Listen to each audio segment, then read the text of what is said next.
Chers amis internautes, chers amis étudiants de la Bible, bonjour. J'ai la chance de pouvoir animer notre étude d'aujourd'hui avec le pasteur André Villers. Bonjour. Et le pasteur Jean-Marc Laure. Bonjour. Voilà, alors on a une leçon passionnante à discuter aujourd'hui. Mais avant toute chose, je propose qu'on puisse prier ensemble. Et donc, André Villers, est-ce que tu veux bien prier? Bien sûr.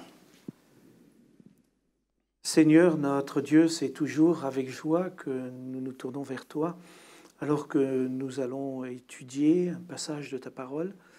Et nous voulons, Seigneur, comme à chaque fois que nous étudions ta parole, te demander ta présence, te demander que tu sois avec nous, que tu nous inspires, que tu ouvres notre intelligence, que tu nous donnes la compréhension, et que nous puissions ainsi mieux cerner et comprendre ce que tu veux nous dire. C'est en Jésus, Seigneur, que nous te demandons cela. Amen. Amen. Oui, alors je disais que c'est un sujet passionnant. C'est la leçon numéro 2, le titre, le thème, Daniel et la fin des temps. Alors, si j'ai bien compris, l'idée, c'est de voir comment le livre de Daniel nous apporte des éléments de réflexion par rapport à la fin des temps. On commence peut-être par le chapitre 1. Ah oui. On connaît un petit peu l'histoire de Daniel, alors qu'il est donc à la cour de Babylone, et puis il fait partie des étudiants donc à la cour, privilégiés. On lui propose de manger les mets royaux, n'est-ce pas? Ce sont des viandes, entre guillemets, d'origine douteuse, puisque ce sont des viandes qui sont sacrifiées à tous les dieux babyloniens. Et là, cela pose problème à Daniel. Il va prendre une position radicale, aucun compromis. Et là vient ma première question. Alors, je ne sais pas qui veut répondre à cette question. En quoi est-ce que la position du jeune Daniel, ainsi que ses amis, eh bien, en quoi est-ce qu'elle est le reflet de ce que devait être, de ce qu'aurait dû être la position d'Israël au milieu des peuples, au milieu des nations? Je dirais que ce n'est pas seulement la position d'Israël, je pense que c'est la position de tout croyant. Parce qu'on a le même Dieu qui a les mêmes exigences. Donc s'il avait ces exigences à l'époque, Dieu ne change pas. C'est pas moi qui le dis, c'est la Bible. Donc à partir de ce moment-là, on est confronté avec peut-être ce qu'on pourrait dire la même rigueur, mais ça dépend comment on regarde les exigences de Dieu. Les exigences de Dieu ne sont pas là pour nous contraindre, pour nous obliger à faire quelque chose qu'on ne veut pas. Ces exigences sont là parce que Dieu sait ce qui est bon pour nous. Un peu comme si vous avez une voiture, vous avez la revue technique, on va vous dire qu'il faut mettre de l'huile de telle qualité. Si vous mettez de la mauvaise huile, que votre moteur fonctionne mal, vous êtes responsable. Eh bien, c'est un peu ce que dit le Seigneur. Voilà, je te donne la revue technique. Et puis maintenant, tu fonctionnes comme ça, tu as besoin de ça. Donc, les humains de l'époque sont les humains de maintenant. Alors, quand on lit des textes comme, par exemple, Deutéronome chapitre 4, versets 6 à 8, je ne sais pas si peut-être on pourrait lire le texte pour entendre un petit peu. Lire, oui. Apparemment, Israël était quand même appelé à rayonner. À rayonner. Ouais. Est-ce qu'on peut entendre ce texte? Au verset 6, il est dit vous les observerez, et vous les mettrez en pratique, car ce sera là votre sagesse et votre intelligence aux yeux des peuples, qui entendront parler de toutes ces lois et qui diront « Cette grande nation est un peuple absolument sage et intelligent, parce que ces règles sont bonnes. » Et les êtres humains qui les mettent en pratique, eh bien, se trouvent dans une meilleure situation, déjà par rapport à l'alimentation peut-être de santé. Alors Jean-Marc voulait aussi rajouter quelque chose. Moi, ce qui m'intéresse dans cette histoire, c'est la situation de Daniel. Parce que Daniel a été déporté. Daniel a vu la ruine de Jérusalem. Probablement que Daniel a vu de ses amis qui ont été tués, peut-être de sa famille. Daniel va marcher jusqu'à Babylone comme un déporté. Daniel arrive à Babylone et on va essayer de le transformer. On va changer son nom, on va faire en sorte de l'acculturer. Voilà, l'acculturer. On va essayer vraiment de faire en sorte que Daniel soit plus Daniel, soit quelqu'un d'autre. Babylonien. Voilà. Et Daniel, on peut se poser la question, mais quelle force lui a permis de tenir? Et ça rejoint la question que tu nous as posée tout à l'heure. Hein. Qu'est-ce qu'Israël aurait pu être? Et qu'est-ce que nous pouvons être dans ce monde? Quelle est la force qui a permis à Daniel de dire, au risque de sa vie, je ne mangerai pas de cette viande sacrifiée aux idoles? Et ça, c'est impressionnant.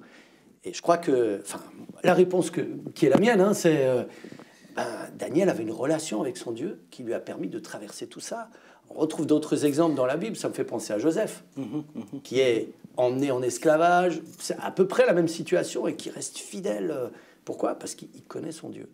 Oui, et c'est peut-être aussi ce que semble suggérer le texte. Hein. Quel est le Dieu, hein? C'est comme ça que le texte... À un moment donné, quelle est en effet la grande nation qui est des dieux aussi proches que l'Éternel? Notre Dieu l'est de toutes les fois que nous l'invoquons. C'est ça. Et quelle est la grande nation qui est des lois et des ordonnances justes, comme toute cette loi que je vous présente aujourd'hui. Okay. Donc il y a ce Dieu vraiment en filigrane, hein, derrière. Ce Dieu proche, voilà, ce Dieu qui nous aborde, ce Dieu qui est avec moi, dans mon cœur, dans ma Dieu vie, de dans relation. mes pensées. C'est ça. C'est pas un Dieu comme les dieux païens qui étaient des dieux durs, intransigeants souvent. Hein. Quand on regarde la mythologie, c'est parfois même très violent. Le Dieu de la Bible, Dieu des Israélites, est un Dieu proche, un Dieu qui aime l'homme, qui aime être en relation et qui lui propose des choses pour son bien. Et c'est vrai que l'une des grosses différences que tu soulignes, hein, entre le Dieu de la Bible et les divinités païennes, c'est que les divinités païennes sont des divinités en colère qu'il faut apaiser. Tandis que le Dieu de la Bible, c'est un Dieu plein d'amour. C'est lui qui vient vers nous. Ça, c'est magnifique. Et Daniel croit ça. Et je crois que c'est ça qui le tient et qui lui permet de garder le cap. C'est-à-dire quand il voit les divinités babyloniennes et qu'il voit son Dieu, il se dit, il n'y a pas photo. Ah ouais. Il sait de quel côté. Il a été élevé aussi là-dedans. Hein, mais il est profondément ancré dans cette croyance. Oui, je dirais juste... Pardon. Pourtant, ses amis étaient aussi élevés là-dedans, mais il y a certains de ses amis qui sont passés à côté. C'est ça. Alors, vas-y. Oui, j'allais dire, et ceci, malgré la déception, malgré le deuil, oui. malgré la souffrance, malgré... il n'a pas perdu de vue ce Dieu-là. Oui, parce que plus tard dans le chapitre 6, on le voit prier Dieu, j'anticipe un peu, hein, on le voit prier son Dieu tous les jours vers Jérusalem. Il est attaché à son peuple, et malgré ce deuil qu'il doit traverser, en fait, il n'est pas attaché à Jérusalem, il n'est pas attaché au temple, il est attaché à son Dieu. Et dans le chapitre 9, il demandera pardon, parce qu'il sait que ce qu'ils vivent, c'est parce que justement, il y a... Alors, c'est magnifique. Hein. Je vois déjà au chapitre 6, c'est intéressant. Alors, juste une chose, par rapport à ce chapitre 1 déjà, on voit que le résultat de cette fidélité de Daniel et de ses amis, c'est que Dieu leur donne la connaissance et la sagesse. Peut-être qu'on pourrait résumer ça en disant tout simplement que Dieu décide de faire de ses instruments, n'est-ce pas, hein? C'est Dieu qui communique la connaissance et la sagesse. Donc on avance encore un petit peu. Et alors ça m'amène à poser une deuxième question peut-être par rapport à ce chapitre 1. Ces jeunes Juifs connaissaient le seul vrai Dieu, hein, et ils l'ont emmené avec eux à Babylone. Alors je me suis dit, mais nous, aujourd'hui, en tant que croyants, adventistes du 7e jour, compte tenu des lumières ou des connaissances, hein, n'est-ce pas, que nous avons reçues du Seigneur en tant que dénomination chrétienne, est-ce que nous ne devrions pas, nous aussi, nous poser la question, avons-nous été fidèles à ce que nous avons reçu? L'avons-nous été complètement, partiellement, pas du tout? Qu'en pensez-vous? Qu'est-ce que vous diriez de cette question? Si nous demande de faire une introspection personnelle, on n'aura pas le temps de tout dire. Hein. Mais comme ça, à votre avis, est-ce que, en tout cas, est-ce que ça ne mériterait pas qu'on se pose la question? Moi, je pense qu'il faut y réfléchir, parce que Daniel est quand même à la fin du livre, excuse-moi, mais Dieu dit de Daniel, tu es un bien-aimé. Daniel aime son Dieu, mais Dieu aime Daniel. Parce que Daniel a compris que c'est tout à son avantage d'être avec Dieu.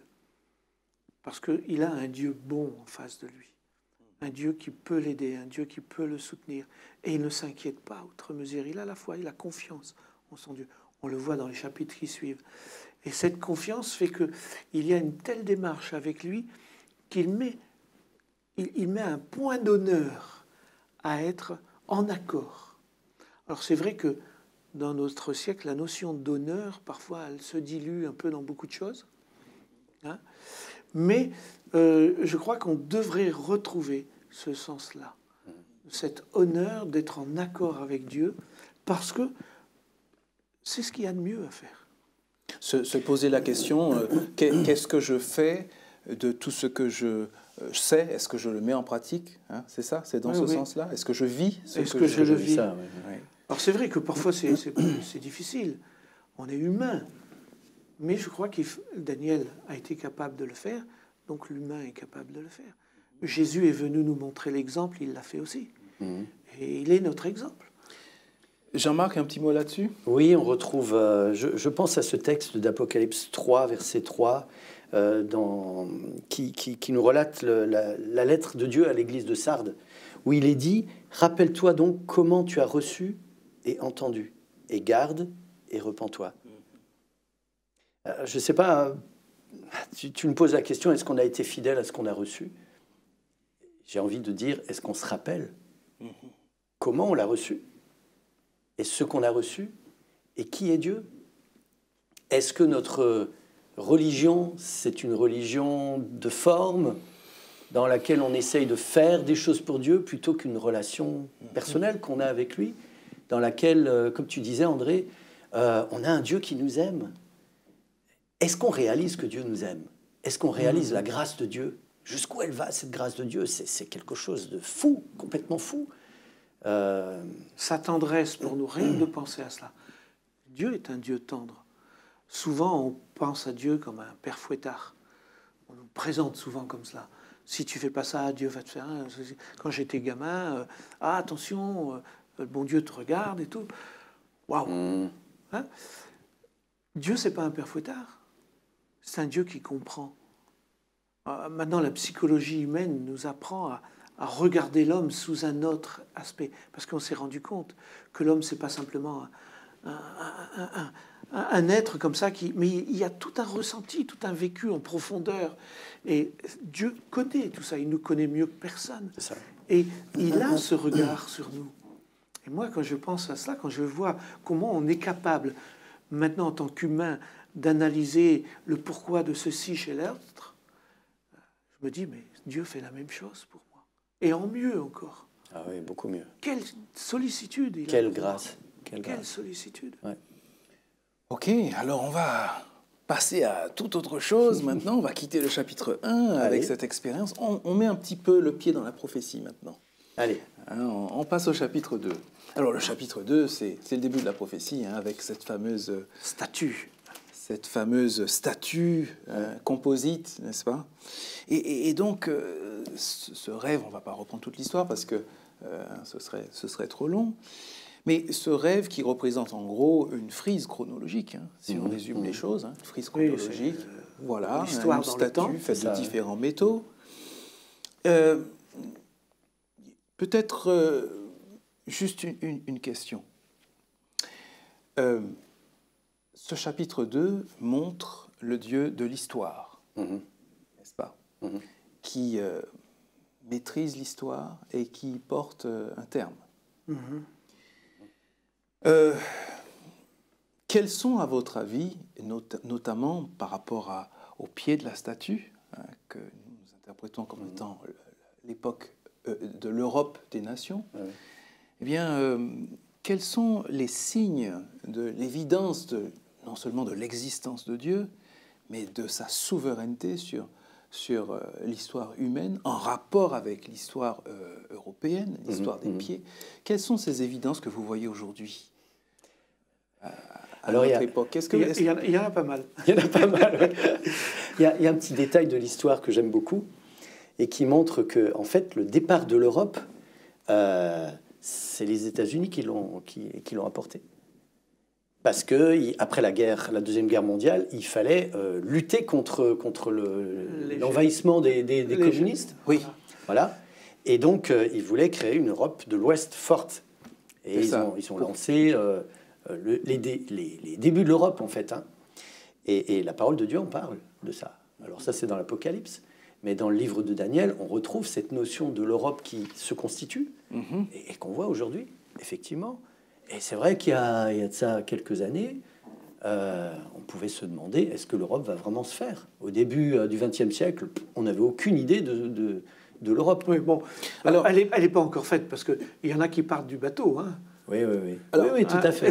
Juste une chose pour bien préciser à nos internautes. Donc, le texte le chapitre 2 donc, précise bien qu'ils vont essayer, ces différents peuples, de s'unir, mais sans jamais de succès, n'est-ce pas? C'est ça l'idée que nous... Sans jamais vraiment y arriver. Sans vraiment y arriver. Alors, quelles sont pour vous les évidences aujourd'hui concrètes de cette prophétie? Il suffit de regarder. Vous mouillez un peu là-dessus. Il suffit de regarder ce qui se passe sous nos yeux quand on voit ces rencontres de ce chef d'État ou des responsables de gouvernement qui vont discuter et qui ont un mal fou à se mettre d'accord parce qu'ils sont jamais d'accord entre eux.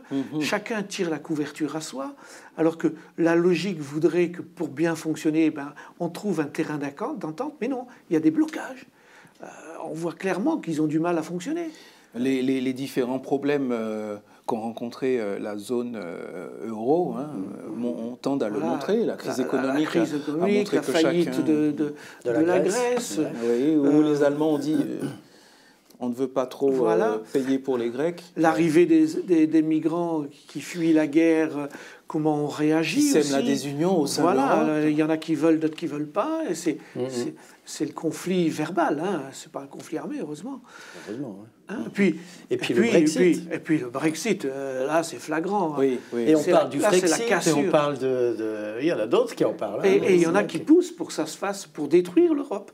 Alors donc, d'après le texte biblique en tout cas, d'après le texte biblique de chapitre 2, eh bien, cette union ne se fera jamais. Elle tentera encore de se faire lorsque le Seigneur reviendra. C'est ce que le texte dit. Donc, effectivement, c'est... Alors ça, si nous croyons à la parole de Dieu, nous le verrons. De toute façon, on ne fait que le voir. On le constate, c'est vrai, aujourd'hui, on voit que la prophétie se réalise sous nos yeux. Et ce que j'aime bien dans cette prophétie, c'est que on part d'un royaume qui est en or, et plus on avance, plus les métaux deviennent de médiocre qualité, pour arriver à nous où on est dans la terre, quoi, dans l'argile. Oui, c'est ça. Et donc ça montre que quelque part Dieu est en train de dire la qualité de l'être humain diminue. Parce que ça représente les royaumes humains. Et donc, nos royaumes n'ont pas la valeur de ce qu'il y avait avant. Pourtant, on pourrait critiquer le royaume de Babylone. C'était une dictature. Et ce qui est intéressant aussi, excuse-moi, c'est que quand on suit la succession des différents royaumes dans la statue, on se rend compte qu'il y a des royaumes uniques à chaque fois, sauf à la fin. À la fin, c'est divisé. À la fin, on est divisé. On essaye. Alors, il y a effectivement une volonté européenne de s'unir. Oui. Elle est bien là. On peut pas la nier, mais dans les faits, ça ne marche pas vraiment. C'est extrêmement compliqué. Il faut dire que dans l'Apocalypse, on retrouve les 10 royaumes, mais à ce moment-là, c'est un effet mondial. Et on voit que le monde, là, est divisé. Par rapport à ce chapitre 2, toujours, j'ai relevé quelque chose d'intéressant aussi, c'est que Daniel fait preuve d'une grande humilité devant le roi. Il met l'accent sur le fait que la révélation vient plutôt de Dieu, plutôt que de ses compétences personnelles à lui. En quoi est-ce que cet exemple d'humilité pourrait nous inspirer aujourd'hui en tant que témoin? Quelle est votre réflexion par rapport à cette attitude de Daniel qui se retrouve face à un grand de ce monde et qui n'hésite pas à mettre l'accent sur Dieu plutôt que sur ses croyances ou ses compétences personnelles ou son... Bien, je crois que Daniel sait que s'il ne va pas dans ce sens-là, il va d'abord déchoir de son engagement avec Dieu. Parce que Daniel est un homme qui a mis Dieu en premier dans sa vie. La preuve, c'est qu'il est prêt pour rester fidèle à Dieu, même s'il le faut, à perdre la vie. Hein? Donc il est dans cette démarche. Et donc quand le roi veut l'encenser à un moment donné, même qu'on lui offre des sacrifices, il refuse. Non, je suis un homme. Hein? Et il dit, la révélation, elle n'est pas de moi d'abord, dès le départ. C'est Dieu qui me l'a donnée. Parce que Daniel sait que tout cela, ça vient de Dieu. Et quand on est croyant, même si on voit que Dieu nous apporte la capacité de faire de grandes choses, on doit toujours rester conscient que c'est Dieu. Parce que si on l'oublie, il y en a un derrière qui nous pousse, c'est Satan, pour l'orgueil. Et quand on tombe dans l'orgueil, alors c'est fini. On déchoit de ce qu'on a reçu. Je peux citer peut-être ce texte de Galates, chapitre 6, verset 14, qui résume un petit peu ce que tu as dit. « Quant à moi, dit Paul, jamais je ne mettrai ma fierté en rien d'autre que dans la croix de notre Seigneur Jésus-Christ, par qui le monde est crucifié pour moi, comme je le suis pour le monde. » Un texte, hein, n'est-ce pas? Donc, mettre en avant le Christ dans mon témoignage, dans tout à fait. Et ça, c'est important. Je pense que pour le chrétien, c'est de savoir toujours rester humble. Hein, et bon, nous sommes pasteurs, en tant que pasteurs aussi. Parce que c'est facile d'avoir un peu la grosse tête. Hein. Vous faites une prédication, ça bouleverse des gens, ils viennent vous aduler. Et si vous ne faites pas attention, vous faites prendre au piège et ça fait mal parce qu'on tombe et on se fait mal. Hein. Et ça fait mal aussi aux frères et sœurs qui sont en face de nous. Je me souviens d'un pasteur qui est décédé, il avait l'habitude de dire, quand on venait le saluer, à la fin du culte, « Ah, c'était extraordinaire !» Il disait, « Je vous remercie beaucoup, mais Satan me l'a déjà dit. » En tout cas, pour moi, l'expérience de Daniel me montre que l'humilité, en fait, c'est un résultat. C'est pas un objectif à atteindre, une disposition qu'on prend. Parce que quand on voit... Daniel est quand même... Il est pris à partie. Il est en danger de mort. On vient le chercher pour le mettre à mort. Ouais, c'est clair. Et ses amis avec. Et il va vers le roi et il lui dit, « Donne-moi du temps, je te donnerai l'explication. » Est-ce qu'il l'a? Il ne l'a pas. Il n'a pas l'explication. C'est la foi. Mais il a une telle foi en Dieu. Il connaît son Dieu. Il sait que son Dieu est fidèle. Il sait qu'il peut compter sur lui. Il sait qu'il peut compter sur lui. Il rentre chez lui et il dit à ses amis, les amis, on va prier et on va demander au Seigneur de nous révéler ça. Et pendant la nuit, Daniel a la révélation. Alors, quand il va voir le roi Nebuchadnezzar, il ne peut pas fanfaronner. Il ne peut pas fanfaronner. Il est reconnaissant envers son Dieu parce que, en fait, tout ça, tu l'as mentionné, est basé dans sa foi en Dieu et dans son expérience avec ce Dieu qu'il aime et qu'il connaît et duquel il se sent aimé. Et ça, je veux dire, ça devrait, enfin, j'allais dire, ça devrait être notre expérience quotidienne, mais non pas comme un devoir, mais c'est tellement bon de vivre ça, voilà, que si on passe à côté, mais qu'est-ce qu'on... Maintenant, la question qu'il faut se poser, c'est si nous ne le vivons pas, qu'est-ce qui se passe? En tout cas... Pourquoi nous n'arrivons pas à le vivre de cette manière-là? En tout cas, puisque le rapport est fait cette semaine entre le livre de Daniel et la fin des temps, c'est ce type de croyants, c'est ce type de témoins qui devront exister à la fin des temps. C'est clair. C'est ce que nous pouvons être. Voilà, c'est ça. Seigneur nous invite à ça. Quand on voit en plus ce que nous dit l'Apocalypse derrière sur la fin des temps, hein, parce qu'il y a quand même un certain nombre de prophéties qui sont très fortes. Si on n'a pas ce type de foi, d'ailleurs, qui peut subsister? Tout à fait. Avançons un petit peu, parce qu'on a encore quelques points à voir, notamment le chapitre 3. On avance encore un petit peu. Le chapitre 3, c'est encore chapitre grandiose. Cette fois, c'est toujours la statue, mais cette fois en or, n'est-ce pas? C'est la réponse de Nebuchadnezzar. C'est l'orgueil de Nebuchadnezzar qui parle. Voilà, c'est ça, qui dit. Parle. Alors, il va ériger cette statue et il va demander qu'on se prosterne devant elle et qu'on l'adore. Je résume un petit peu le chapitre. Sous peine de mort si on ne le fait pas. Sous peine de mort si on ne le fait pas. Et là, on a 3 jeunes Hébreux qui refusent d'obtempérer. Hein? Alors, qu'est-ce qui, dans ce chapitre 3 de Daniel, qu'est-ce qu'il nous apprend, ce chapitre 3, sur ce qui doit se produire à la fin des temps, puisqu'on fait le parallèle, et comment nous devons y faire face? Oui, alors, quoi ça nous enseigne sur ce qui va se produire et sur la façon dont on devra y faire face? Il y a un parallèle qui est fait entre le chapitre 3 de Daniel et le chapitre 13 de l'Apocalypse. Et on retrouve des choses en commun dans ces 2 chapitres. Et il est question d'adoration dans les 2, et il est question d'obligation à l'adoration. Exactement. Et de fausse adoration également, puisqu'il est question d'adorer n'importe quoi. D'adorer ce qu'on appelle la bête dans l'Apocalypse, et non pas Dieu. Ouais. Quoi qu'il en soit... C'est détourner l'adoration. C'est ça. Et on est face au même problème. Qu'est-ce qu'on choisit? Et il y a une question de vie ou de mort, comme dans l'Apocalypse. Hein. Parce que ceux qui refusent sont condamnés à mort dans l'Apocalypse. Hein. C'est clair. Hein. Donc cette prophétie est vécue en quelque sorte par ces jeunes gens, même si c'est dans le futur que ça va se réaliser, même encore par rapport à nous.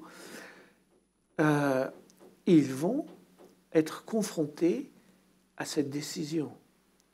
Une fausse adoration ou la vraie. Et ils gardent la vraie. Pas de compromis. Alors, il faut qu'on fasse vite parce que le temps est compté. Voilà, ma question est la suivante. On est impressionné par la foi de ces 3 jeunes Hébreux. Mais voilà ma question pour vous, et si on peut essayer de conclure aussi là-dessus. Que serait-il produit si ces 3 jeunes Hébreux n'avaient pas été délivrés des flammes, puisqu'on sait qu'ils ont été délivrés des flammes? Est-ce que pour vous, l'expérience aurait été quand même positive, même s'ils n'avaient pas été délivrés des flammes? Et on essaie de conclure aussi en même temps là-dessus. Je vais faire référence aux chrétiens au temps de l'Empire romain qui ont été massacrés dans les amphithéâtres romains, Colisée et compagnie. Ils sont morts. Est-ce que ça a été négatif? Non. Qu'est-ce qui était positif alors? L'acte de foi. C'est ça. Parce que les spectateurs, et on le sait, beaucoup de gens ont adhéré à la foi chrétienne en voyant la foi des chrétiens. Parce qu'ils se disaient, moi, je n'ai pas ce qu'ils ont. Et tu es un homme libre. Quand tu crois, tu es un homme libre. Quand tu es obligé de croire, c'est plus de la foi. Donc finalement, ce qui était positif, ce qui était réussi finalement dans cette expérience, ce n'est pas tant le résultat, mais le fait qu'ils aient été capables de faire confiance à leur Dieu. Quoi qu'il arrive. Ils étaient libres, en fait. Tout à fait. Et le résultat, ce n'est pas pour eux, même si c'est eux qui sont les bénéficiaires directs, c'est pour Nebuchadnezzar. Chers amis, il faut qu'on arrête. C'est frustrant parce qu'il y a tellement de choses à voir. On n'a pas vu le chapitre 6, etc. Mais vous avez compris, chers internautes, que c'est un thème absolument passionnant que nous vous invitons aussi à approfondir de votre côté. Merci de votre écoute et nous vous disons à bientôt. À bientôt. À bientôt. Merci.